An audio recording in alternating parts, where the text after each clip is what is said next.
There are moments in life when the road you chose begins to feel unbearably long. Not because you are weak, but because you are tired. Tired of trying. Tired of believing. Tired of carrying hope when nothing seems to change. In those moments, quitting doesn't feel like failure. It feels like relief. But what if the urge to abandon the journey arrives not to stop you, but to test whether you truly understand why you started? This is a story about purpose, perseverance, and the quiet courage it takes to keep walking when progress feels invisible. A story about failure that doesn't end you, and discipline that slowly rebuilds you. In a small town where mornings were slow and dreams felt heavy, there lived a man named Eli, standing at the edge of giving up, unaware that the journey had not abandoned him at all. Eli woke before the sun, not because he had somewhere to be, but because sleep had stopped feeling useful. Morning light slipped through the thin curtains of his small rented room, resting gently on unfinished notebooks, a cold cup of tea, and a chair that had begun to recognize his shape. Outside, the town stretched awake slowly, shops lifting shutters, birds rehearsing the same songs they always did. Everything moved forward. Except him. Eli was known as a disciplined man. The kind who showed up early. Who stayed late. Who believed that if you worked hard enough, life would eventually notice. He had built his days on routine, early walks, long hours, silent perseverance. It gave him comfort. Structure felt like control. And control felt like safety. But lately, discipline had started to feel like punishment. Each step he took through the town carried a quiet question he never asked out loud: how long is too long to keep believing? He had dreams once, clear ones. Dreams that kept him awake with excitement instead of doubt. He wanted to build something meaningful. Something that would prove the years weren't slipping through his fingers unnoticed. Yet time had a way of softening certainty. Not violently, just patiently. People around him had moved on. Friends spoke of stability, of settling down, of being realistic. Eli nodded when they spoke, but something inside him tightened each time. Realistic sounded too much like surrender. At night, when the town fell quiet, he replayed his choices like scenes from an unfinished film. Not dramatic failures, just slow, accumulating disappointments. The kind that don't scream at you, but whisper until you start believing them. Still, he told himself to keep going. That motivation would return.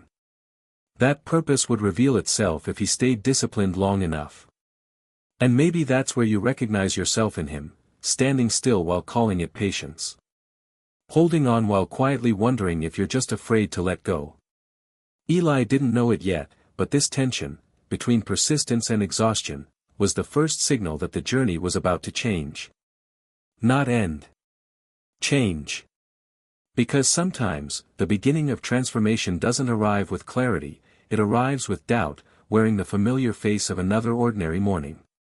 Something shifted, not all at once, but enough for Eli to notice. The days began to reward him in small, almost shy ways. A message returned sooner than expected. A project finally acknowledged. A nod of approval from someone whose opinion once felt unreachable. Nothing extraordinary. Just enough progress to quiet the voice that had been questioning everything. Eli leaned into it. He woke earlier. Walked faster. Worked longer. His discipline, once heavy, now felt purposeful again. Each completed task became proof that he hadn't been foolish to persist. That patience still meant something.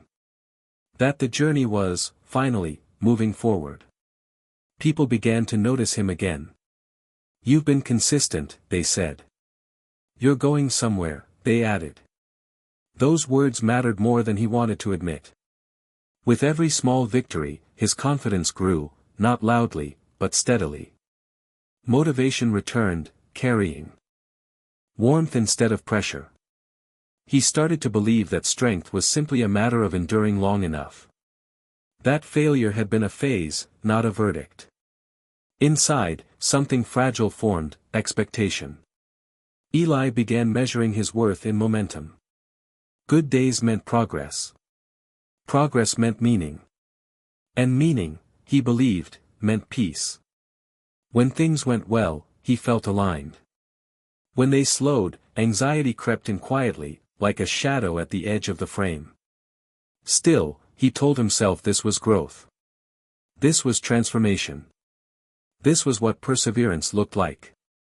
He imagined a future where all this effort would finally make sense. Where the struggle would be justified by arrival. He didn't say it out loud, but he started to believe that the journey owed him something. And that belief, subtle, unspoken, became the seed of pride. Not arrogance. Just attachment. Eli no longer walked for the sake of walking. He walked to reach somewhere specific. And every step that didn't feel like forward motion began to scare him. You felt this too, haven't you? That moment when success starts to feel necessary, when discipline turns into pressure, and purpose quietly becomes performance. Eli didn't see the danger in it yet. From the outside, everything looked like progress. From the inside, his sense of self was slowly tying itself to outcomes beyond his control. The rise felt real. But it was built on something fragile. And fragility, when tested, never announces itself in advance. It didn't happen loudly. There was no dramatic collapse, no public unraveling. Just one moment where the expected answer didn't arrive, and everything after it felt different. Eli waited. Then waited some more. The call never came. The message remained unread. The opportunity he had shaped his days around dissolved without explanation. Weeks of effort, months of discipline, years of quiet endurance, suddenly reduced to silence. At first, he told himself it was temporary. A delay. A misunderstanding. But denial has a way of thinning when reality refuses to bend. The days that followed felt heavier. His routines remained, but they no longer carried him. Each task reminded him of what it was meant to lead to. Motivation slipped, replaced by a dull ache of confusion. He hadn't failed spectacularly, he had failed invisibly. And somehow, that hurt more. People stopped asking how things were going. Not out of cruelty, just life moving on. Conversations changed. The future he had spoken about with certainty now felt awkward to mention. So he stopped mentioning it. At night, his thoughts grew louder. What did I miss? Where did I go wrong? Was I ever as close as I thought? Failure didn't just take the dream, it questioned the man holding it. Eli began to see himself through the lens of loss. If progress had once defined him, stagnation now accused him. His strength felt borrowed. His discipline felt foolish. He walked the same streets, but they felt unfamiliar. Windows reflected a version of himself he didn't recognize, tired, slower, unsure. Even the mornings felt colder, as if the town had withdrawn something it once offered freely. This wasn't just disappointment. It was grief. Grief for a future that almost existed. Grief for the belief that effort alone was enough. Grief for the version of himself who hadn't yet learned how fragile hope could be. And maybe you know this moment too, when failure doesn't shout, it whispers, maybe this is where you stop. Eli stood at that edge. Not broken, but deeply shaken. The journey he trusted had not rewarded him. And for the first time, he wondered if walking any further made sense at all. Eli didn't walk away. Not because he was strong, but because he didn't know who he would be if he did. He kept the same routines, clinging to them like anchors in uncertain water. Same early mornings. Same long hours. Same silent determination. From the outside, it looked like resilience. From the inside, it felt like refusal. He replayed the past relentlessly. Every decision. Every word. Every moment where things could have turned differently. If he had tried harder. If he had waited longer. If he had been smarter, braver, less hopeful. Guilt settled in, heavy and familiar, like furniture that had always been there. Letting go felt like betrayal. Of the dream. Of the years. Of the version of himself who had believed so fully. So Eli stayed where he was, emotionally suspended between what had been and what no longer existed. He avoided conversations that pointed forward. Avoided silence that might force him to listen inward. He filled his days with effort, but none of it healed him. Failure became something he argued with. Something he tried to outwork. Something he believed discipline could eventually erase. But discipline without acceptance only deepened the wound. His nights grew restless. Sleep came in fragments. The quiet moments were the hardest, because in them, the truth waited patiently. That the journey he was on no longer matched the person he was becoming. Still, he resisted. Because accepting change meant admitting loss. And admitting loss felt like admitting he wasn't enough. You've been here too, haven't you? Holding on to routines that no longer serve you. Calling it perseverance when it's really fear. Mistaking stillness for strength. Eli told himself he was being loyal, to his purpose, to his past, to his discipline.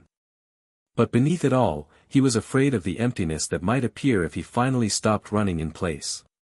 Denial doesn't scream. It whispers comfort. It says, stay here. At least this pain is familiar. And so Eli stayed. Unaware that by refusing to release the old version of the journey, he was quietly abandoning the possibility of a new one. The breaking point didn't come with collapse. It came with exhaustion. And exhaustion, when listened to, often leads us exactly where we need to go next. Eli met the stranger on a day that felt no different from the rest. The town's old bus stop had become one of his quiet places, somewhere to sit without expectations. The bench was cracked, the paint long faded. He liked it that way. Nothing there asked anything of him. The man was already seated when Eli arrived. Older. Calm. His posture relaxed in a way that suggested he wasn't waiting for anything at all. They sat in silence for a while. Then the man spoke, not looking at Eli. You walk like someone trying to arrive somewhere you no longer recognize. The words landed softly, but precisely. Eli exhaled, surprised by how quickly his guard dropped. I used to know where I was going, he said. Now I'm just, continuing. The man nodded. Continuing can be brave, he said. Or it can be a way of avoiding goodbye. That sentence stayed between them. Eli frowned. If I stop, it means I failed. The man finally turned toward him. His eyes held no judgment, only familiarity. Failure isn't stopping, he said gently. Failure is refusing to become who the journey is asking you to be. They spoke in fragments after that. About effort. About discipline. About the strange grief that comes when purpose disappears without permission. The man listened more than he spoke, and when he did, his words were simple. You don't abandon a journey by changing direction, he said. You abandon it by walking without meaning. Eli sat quietly, something loosening in his chest. The stranger wasn't offering solutions. He wasn't telling him to try harder or believe more. He was simply naming what Eli had been too tired to say. Before leaving, the man stood and added, sometimes letting go isn't weakness. It's strength choosing honesty. Then he walked away, unhurried, as if he had nowhere else to be. Eli remained on the bench long after. You know this moment too, when a single sentence reframes everything. When truth doesn't push, it waits. That encounter didn't fix Eli. But it cracked something open. And through that crack, the first quiet breath of healing finally found its way in. After the encounter, Eli returned to his routines, but something had shifted. Not in the world around him, but inside him. The familiar ache was still there, but it no longer felt like a chain. He started small. Very small. Walking without purpose beyond walking. Writing without expectation. completing tasks without attaching self-worth to them. At first, it felt pointless. But slowly, the pointlessness began to feel like freedom. Eli learned to observe his thoughts instead of arguing with them. When doubt arrived, he didn't try to push it away. He noticed it. Named it. Let it sit without judgment. And in doing so, the fear that once controlled him began to shrink, becoming something manageable instead of overwhelming. He discovered discipline in humility. Not the rigid, performance-driven kind he once knew. This was quiet. Patient. Gentle. He set achievable goals, celebrated the effort instead of the outcome, and allowed mistakes to be part of the process. Each small step became proof that he could keep moving forward, without losing himself to expectation. Eli also learned to ask for help. He reached out to friends he had neglected. He listened to their stories, their struggles, and their triumphs. He realized that purpose isn't only about solitary endurance, it grows in connection, in shared understanding, in silent support. There were still moments of resistance, when old habits and guilt tugged at him. But he no longer fought them with force. Instead, he approached them with curiosity, like watching a storm pass without trying to control the clouds. The world didn't change. The failures didn't disappear. But Eli changed. He began to see the journey not as a series of outcomes, but as a process of becoming. And in that process, he found a new kind of strength, quiet, steady, resilient. A strength that didn't demand recognition, and didn't crumble when circumstances shifted. Sometimes, transformation doesn't arrive with fireworks. Sometimes it arrives like a dawn, subtle, persistent, inevitable. Eli's rebirth had begun, not loud, not sudden, not certain. But it had begun. And that beginning, he realized, was enough. Months passed, and Eli felt the rhythm of life settle differently around him. He still rose early, still worked with care, but the urgency that had once haunted him was gone. Mornings no longer carried pressure, they carried possibility. Even the small, ordinary moments now felt meaningful. Eli had stopped chasing validation. The nods, the recognition, the imagined approval, they were no longer measures of his worth. Instead, he measured himself by quiet signs, the depth of his focus, the clarity of his choices, the sense of peace that lingered after a day's work. Each step forward, no matter how small, felt aligned with who he had become, not who he once hoped to be. He walked the town streets with awareness, noticing what he had once overlooked, the soft rustle of leaves, the way sunlight kissed a weathered wall, the smiles exchanged between strangers. Life was ordinary, yet extraordinary in its details. Eli realized that meaning was not something to reach for, but something to cultivate inside, patiently and consistently. Discipline had become a companion rather than a taskmaster. Effort was no longer proof, but a practice. He embraced failure as a teacher, not an enemy, and learned that letting go didn't diminish him, it made space for growth. Courage no longer required dramatic feats, it resided in each quiet decision to act with integrity, compassion, and presence.